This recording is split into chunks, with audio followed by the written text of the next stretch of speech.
You're listening to the Music Tech Teacher Podcast, episode number 7.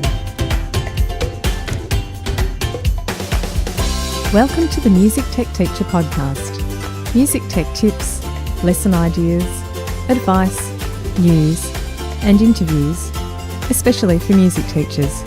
Brought to you by midnightmusic.com.au. Hello and welcome to another episode of the Music Tech Teacher Podcast. I'm your host, Katie Wardrobe. So last week I spent quite a lot of time preparing 3 different workshops that I'm presenting at a series of one-day conferences which are taking place here in Australia and New Zealand.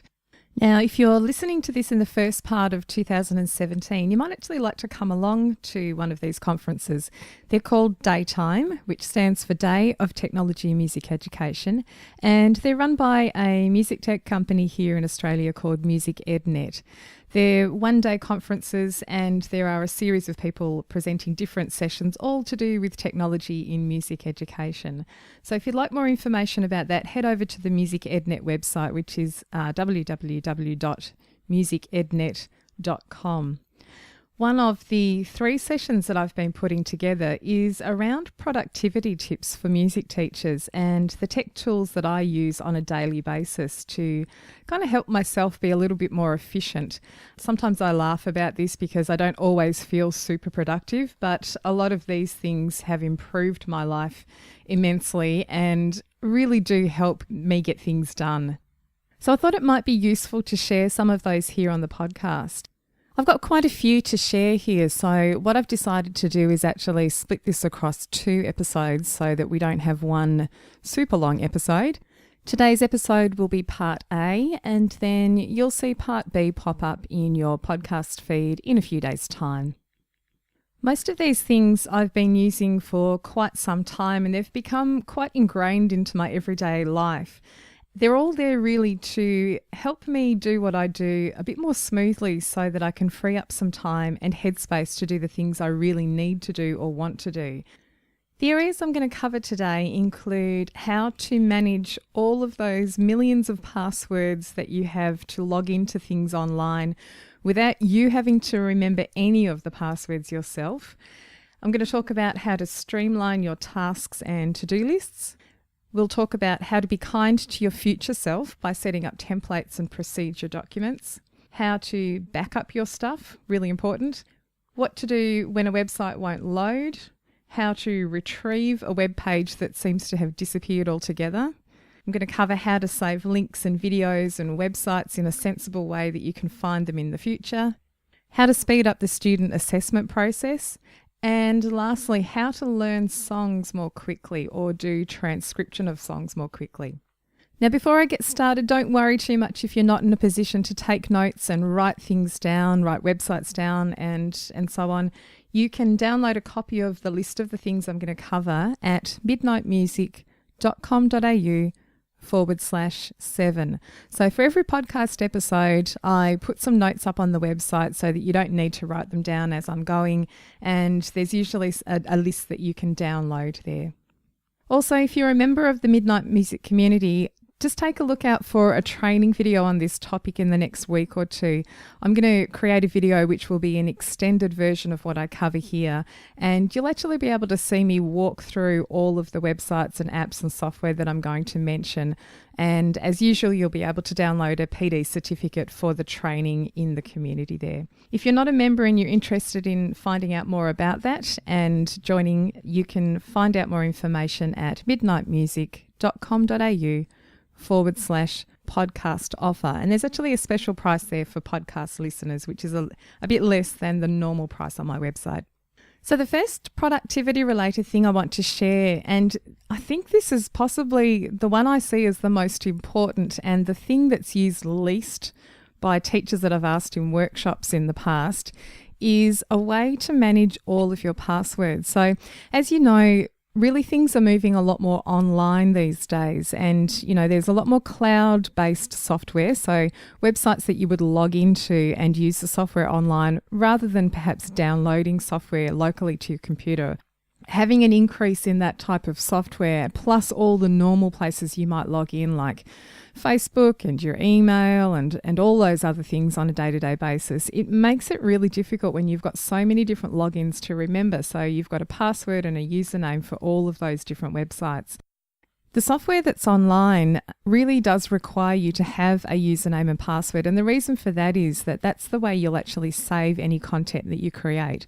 So if you're using an online software program, say like Noteflight, which is a notation program, or Soundtrap, for instance, which is similar to GarageBand, you'll need to set up a login to use those websites. And when you do log in, you can see anything that you've created in the past because it's attached to your login and it remembers what you've done. So when I ran this workshop on Friday for the first time, we did this one-day conference in Adelaide, and it was the first time I got to run this session. So I decided to ask the group, how many people in the group have one single password that they use for pretty much all of these places that they log into online? And I think possibly 90% of the room raised their hand.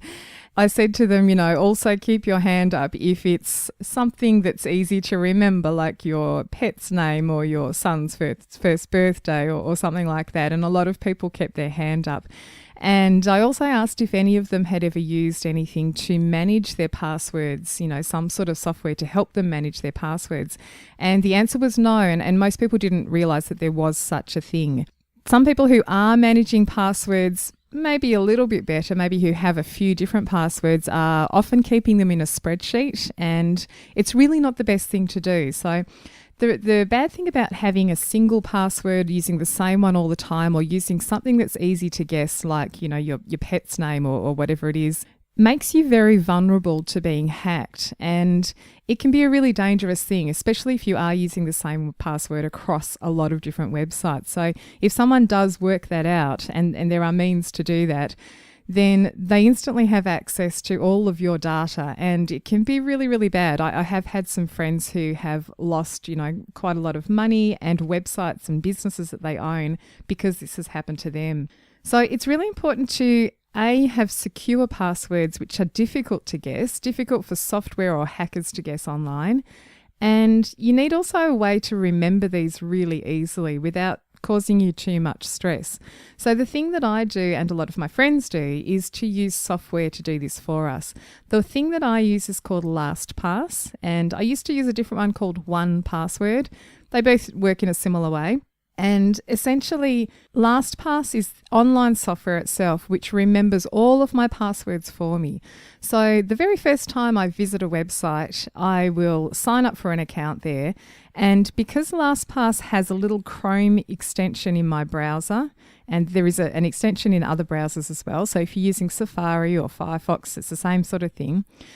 As soon as I set up an account on a new website, LastPass pops up and says, hey, it looks like you've got a new account for this website. Would you like me to remember it for you?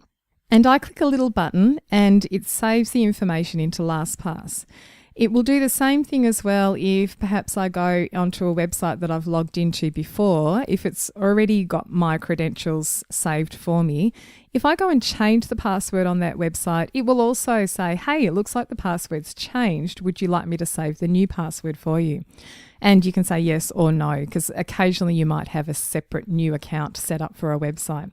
So that's really, really useful. The way that LastPass works is that there is one master password for you to remember, and that unlocks LastPass, and it then remembers all of the other passwords for you. So all you need to do is remember your one single password, and it will do all of the other work for you. Now, the other benefit of LastPass is that it also generates difficult passwords. So rather than you having to think up some combination of letters and characters and numbers when you're setting up an account on a website, you can actually get LastPass to do that. So when I'm setting up a new account on a website, LastPass actually says, do you want me to generate a secure password for you? And I can click a button and it will just fill in randomly generated numbers and letters and characters, however long you need it to be. And it will then also save that information for you. So LastPass remembers that information in the browser. Now you can open up your LastPass vault, as they call it, and you can see all of your logins there saved in one place. You can change the details if you need to, so you can go into your vault and do that. The other thing is that with the little browser extension, when you want to visit a website that you know you have to log into, let's take Facebook as an example, rather than going to Facebook website and then logging in, you can actually just search for the first few letters of the word Facebook in your LastPass browser extension. It will pop up because it knows that it's got the information saved in there. You can click on that login and LastPass will go ahead and open Facebook up for me. It will log in with my details and press the enter button or login button. And it just does it all in one kind of click. I just click once and all of that's taken care of at once. So it's a great way to manage all of those passwords. I don't need to remember any of them. I couldn't tell you what my passwords are for anything. All I need to remember is that main unlocking password for LastPass itself. LastPass also has an app for your phone, so if you want to have information on your phone as well, you can use it there too. That's been fantastic because the phone for me in the past has just been really irritating. When you visit a website you know you have a login for already. It's kind of hard to copy and paste information from one place to another. Anyway, the LastPass app will do that for you as well and log everything in for you. Another aspect of LastPass which I have found really useful, because I work with a couple of other people who are not even located in the same place as me. I have a couple of assistants that do work for me. We can actually share passwords through LastPass, or I can share passwords with the people I work with without them actually seeing the password. So how this works is I have some passwords which are saved into a shared folder in LastPass. And my assistant has a LastPass account which she logs into, and all I do is give her access to my shared folder. And that means whenever she visits one of the websites where there's a login saved inside that folder, she can actually get LastPass to log in for her with the credentials, but she doesn't actually see the credentials. So this is a great way if you're working with someone and you may not want to give out your actual password to sensitive websites. This can be a great place or a great method for sharing that information without actually giving the information over.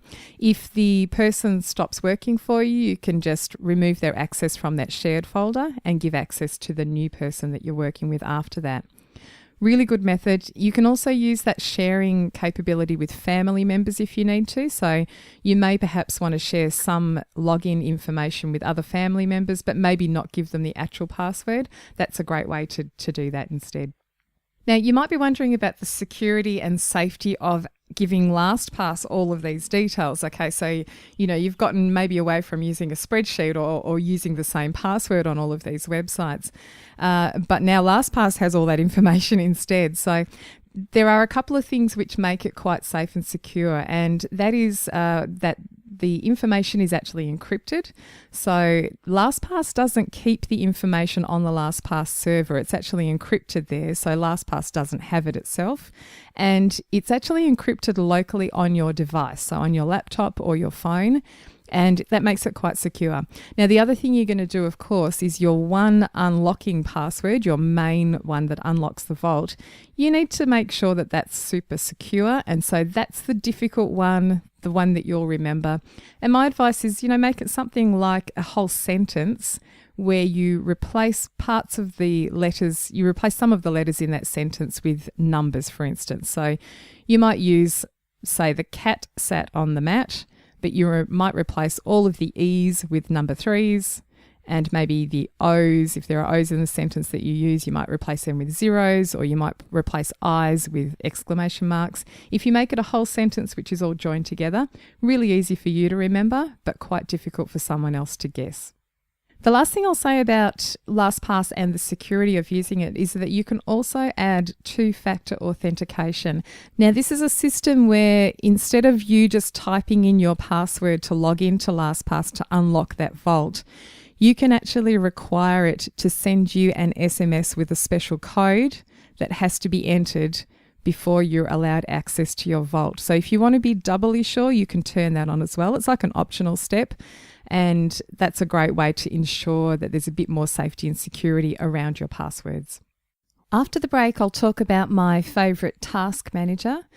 I'll also talk about the way I use templates and procedures to make my life a little bit easier. And I'll tell you a little bit about one of my favourite software applications called TextExpander. This episode of the Music Tech Teacher podcast is brought to you by the Midnight Music Community. The Midnight Music Community is an online space for music teachers who'd like help using technology in their music lessons. There are online courses, video tutorials, lesson plans, music tech news, and professional development certificates are provided for any training that you undertake. I'm inside the community every day, personally answering members' questions and sharing tips and ideas. The best thing is that you get to connect with hundreds of other music teachers just like you and share your own experiences and occasional music tech frustrations. For more information, and a special joining price just for the listeners of this podcast, visit midnightmusic.com.au/podcast offer.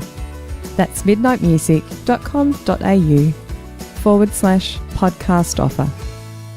Let's move on to managing tasks and to-do lists. Now, there's a number of different ways you can do this and millions of different apps and software that you can do to manage tasks and to-do lists. And you really have to find something that works for you personally. I've tried a few things over the years and I really find that my mind works in a specific way, and the thing that works for me may not work for you and vice versa. I've had to try and find something that just really matches the way I think and the way I want to see my to-do list. So I'll share the thing that I use. If you don't find that it's useful, that's fine. You might think that there's something different, but the tool that I use is called Asana, and it's a task management or project management tool. And I use it to manage all of the things that I need to do for my business and also for home as well. Now, Asana is great because you can set up tasks in there and tick them off as they're done. So that's really good. There's an app for your phone or your iPad, which you can install as well. So you can see the tasks anywhere, and they all sync up together. So if I tick the task off on my phone, it will also be ticked off on the computer version when I look at that. The great thing about Asana is that you can do things like set up recurring tasks. So there are a number of things that I need to do on a regular basis, and those things I've got set up as recurring tasks. So if something's set up to appear on a Monday and for me to do it that day, once I've done it, I can tick it. If I've set it as a recurring task, it will appear again for the next week, for the next time Monday rolls around. One of the things I love best about Asana is that you can set up a task, but it can have subtasks which are attached to that main task. So by this I mean steps which are all to do with that one thing. So for instance, if you had a concert coming up, your concert is the main task. You need to get everything prepared for the concert, and the concert's going to take place on, let's say, the 30th of June. All of the subtasks to do with that might be things like prepare repertoire, print out music, decide performance outfits, assign people solos, all of those things that you have associated with concert preparation. And you can put all of those things as subtasks which are attached to this main task. Now, if the main task has a due date of, say, 30th of June, all of the subtasks can have whichever date that you like leading up to that. So one of the subtasks, like decide repertoire, for instance, that might come pretty early on in your concert preparation. So that might have a due date of 31st of January, for instance, and you can have that show up in your list of things to do and tick that off. And it will just tick off that little subtask, but the main task will remain alive until you've ticked off that overall task. So I use this for a lot of things. For instance, if I'm running a workshop, I actually have a list of like a template task that I use. So I set up a template in Asana for all of the workshops that I do. I have one template task. And when I have a workshop that's decided, I copy that template and I keep that, and I go through all the subtasks that I've got set up and keep or remove anything I don't need for that particular workshop. So in the workshop subtasks, I might have things like decide the content for the workshop, decide the date of the workshop, the starting and finish time, the break times, decide what technology is needed, whether I'm going to need access to the data projector or internet access. I might also have there things like, do I need to create a page on my website for that particular event? And do I need to notify specific people about the event? So all of those things are subtasks to do with the overall run the workshop task. That works really well for me. Having the ability to have template tasks set up like that where I can copy and paste them each time I have a new workshop is fantastic, and I use it for lots and lots of different things. Now, again, this is a system where you can share tasks with other people. So you might share it with other colleagues that you work with or other family members. I have a lot of home-related things in there as well, not as many as my work things, but I have things for home in there like, pay a certain bill, or my eldest son is finishing up elementary or primary school at the moment. This is his final year. So next year we're moving to secondary school and we're looking at which school he might attend. So one of the things that I've got in there is to book tours of different schools in the area that we're considering for him to go to. So I have those as separate tasks, and that will be checked off as soon as they're all done.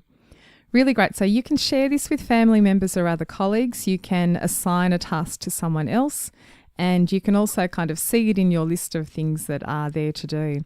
Now, as long as you assign yourself a task to yourself and put a due date on it, it will pop up in a list of things that are due either today or in the next week or coming up later on. So when you look at Asana, you have a today list, an upcoming list, and a later list. So even though all the tasks might be all different things related to different parts of your life, you can have different things popping up in this today list.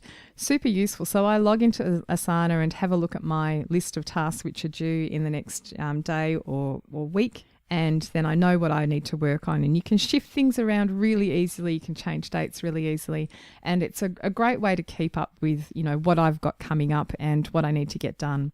I do still love occasionally writing on a piece of paper. I find that sometimes I need to think through a pen and not a computer. So I do occasionally, and it's mostly when I'm feeling really overwhelmed, I might write my top 3 things on a piece of paper next to where I'm working. But generally speaking, I really know that if I want to keep track of things properly, putting it in Asana means that it's out of my head and not going to be forgotten or lost because it's just there. The danger of writing everything on pieces of paper is that, if you write it in a notebook, as soon as you turn a few pages, things can get buried and lost. And I stopped a number of years ago writing anything down on loose pieces of paper because that was just causing so much stress. I would write things down on a post-it note or a small scrap of notepad paper, and that would then go missing and I couldn't find it, and I'd be freaking out thinking, I know I wrote this list down somewhere and I can't find it, or I can't find that contact person's, details, and too much stress. So having something like this electronically, which syncs to all of my devices, is much, much better. And it just means that I've got access to that information wherever I am. Now, my next tip is about being kind to your future self. And by this, and I sort of mentioned it a little bit with Asana, by this I'm referring to the option of setting up procedures and templates for things that you're going to do more than once. So there's a few different ways that you can apply this, and some of the things that I do are to set up templates for things that I'm going to use multiple times. So as I mentioned in Asana, if I've got a task which I know I'm going to do more than once, particularly if it's 3 or more times, I'll set it up as a template task, and then I can copy it each time I need to do it, or it's a recurring task and it will just keep reappearing each time. You can actually apply this to other areas as well. So for instance, I use Google Docs a lot, but you could do the same thing in Microsoft Word or in Pages on a Mac. Which is to set up templates for things that you're going to do a lot. So I create notes for my workshops, and I have a template set up in Google Docs, which is a basic notes template for my workshop. So each time I run a workshop, I save a copy of this document, And everything's set up there with, a title page. It's got my information, my website, my email address. It's got a heading on the main first page. I've got like a table of contents set up so that as soon as I write notes into this document, the table of contents will populate automatically, which is really useful. And it gives some consistency to everything I'm doing. So all of the times that anyone comes to a workshop and downloads notes, they're all going to look pretty similar. So that saves a lot of time having templates like that set up. You can do this a lot though. Lesson plans, for instance, you might have a lesson plan template set up, and it could be some sort of table format where you're just filling in the gaps each time that you need to write a lesson plan. Student checklists. In my workshops and online course materials, I often provide student checklists that people can use to give to their students, which run through the basic steps of a project that we might be doing.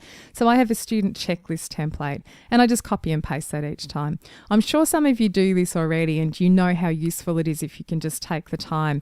It's really important to take a step back from, when you're really busy, to take a step back from what you're doing and actually make yourself save a template rather than thinking, oh yeah, next time I should save a template for this. I'm guilty of that as much as anyone, but whenever I do take the time to set up a template, I really am grateful that I've done it, and it does save time in the long run. Now, other things that I have around, sort of in the same vein, are using email responses, which are standard responses. So if you find that you're sending an email which is a fairly common one, and you're sending it often to, say, parents. You might send a parent, some student information, and you find yourself writing the same few sentences each time. Again, it's really good to take the time to set up an email template in your email system so that you can just click on that and fill in the gaps each time that you send it. There are some really good ways to set this up in your email system, whichever one it is that you're using, so that you don't actually set up an email draft and have to remember to copy it each time. You can actually set up a proper template. I use Gmail, and in Gmail it's called a canned response. You can set up some canned responses, which are these templates, and when you go to send an email, you can just click on a button and it will populate the email with whatever it is that you want to. It'll fill out the subject line with your standard template email, and it will fill out the body content as well. So you can write things like dear and then leave a blank, and then write the actual email body itself. You might have a couple of gaps in there which you're going to fill in, and then you'll write, best regards at the end.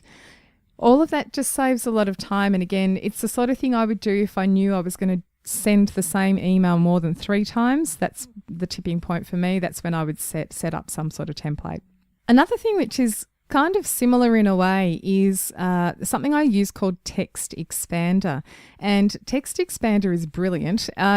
You've probably been using on your smartphone, every time you type a message, the recent iPhones, for instance, or Apple operating system has the ability to populate the message you're typing with words it thinks you're about to type. So they kind of pop up for you like a prompt thing. And you can just fill in the gaps and tap on the word to fill in that word at that point in your message. Now, one step beyond that is actually to set up an entire message or sentence or part of a message in something like TextExpander, which is a software tool that I use on my Mac. But there are similar things actually on your phone and for PC as well. And TextExpander allows you to set up like a whole paragraph of text if you want, or an email address or a website address. So, for instance, when I'm typing an email, I have a little text snippet, which is what TextExpander calls it. I have a text snippet set up, which is all the best, Katie. And all I do to trigger that to be filled in whenever I'm writing an email is I type capital A, and then press enter. So it's really quick, enter. As soon as I type that in a document, and this is anywhere, in an email, if I could type it in a Word document if I wanted to.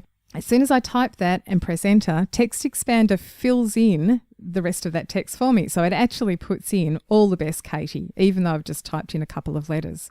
I have a text snippet set up also for my email address, and if I type the word email with an extra E at the beginning and press enter, my email address will be filled in. So it's brilliant when you're filling out online forms and you get really sick of writing your email address, the full thing. You can just type your little shortcut, press enter, and TextExpander will fill it in for me.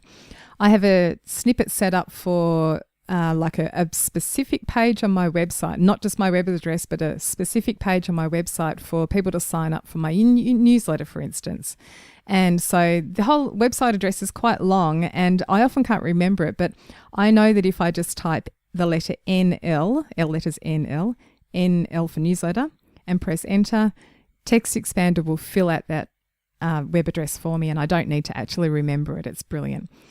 So I really recommend you give that a go. Just try it out, test it out, and try and commit to using it for a few days at least. I just find it so useful. I'm so used to having that now that I find it off-putting if I'm on someone else's computer and they don't actually have that now. I get used to typing those little shortcuts, and then if I'm somewhere else, it doesn't always quite happen. So that can be quite funny. One last thing I'll say in this area is that it can also be really useful to set up procedures for yourself. And by this I mean step-by-step instructions which tell you how to do something that you can refer to in the future. Now, I don't know about you, but there are a number of things that I do in work or in home life where I may not do them that frequently that I remember easily what the steps are to do. And what I'm trying to do nowadays is write myself a procedure. If, for instance, I'm on my iPad and I have, say, a photo stored in Dropbox and I want to use that photo in a specific app, sometimes I can't remember whether I should go into Dropbox first and send the photo to that app, because you can do that with some things in Dropbox, or the alternative is that you open the app up and ask the app to import that photo from Dropbox. Two different approaches, and it varies from app to app, really. So the thing is that every time I do something like that, I can't remember and I have to go through multiple versions of trying things out and hope that I get the right one first. More often than not, I end up doing it about 2 or 3 times and then going, oh yeah, that's right. Now I remember what the procedure was. So what I'm trying to do is actually write the steps down for myself when I do something like this that I know I'm not going to do that often.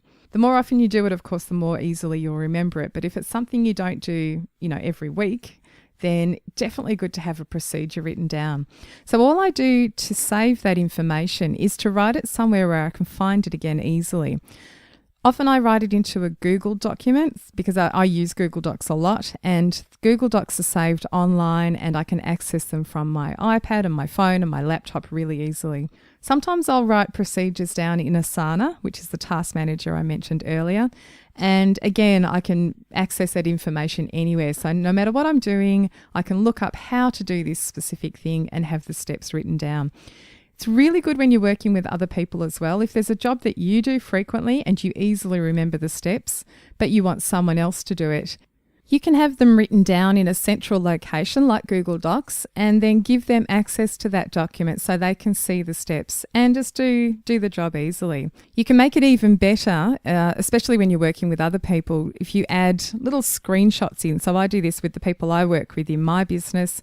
Sometimes I'll create a procedure in a Google Doc and I'll just put a little screenshot of maybe the place on the computer screen they need to click to do something, or what the screen should look like at a certain point. If you put that into the document as well, that's like added bonus points because it makes it even easier for them to follow the procedure. That concludes part A of the productivity tips for music teachers.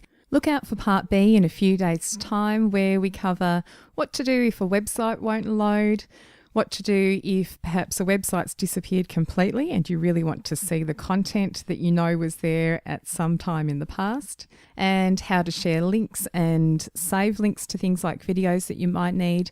And I'll also talk a little bit about things that you can do to speed up the student assessment process. So stay tuned for that in a few days' time, and I'll look forward to seeing you then. The Music Tech Teacher podcast is hosted by me, Katie Wardrobe. You can find more information and links from today's episode at midnightmusic.com.au/7. And if you'd like to listen to previous episodes of the show, you can go to midnightmusic.com.au and just click on the podcast link in the menu bar and you'll be able to listen to all the previous episodes that are there. See you next week.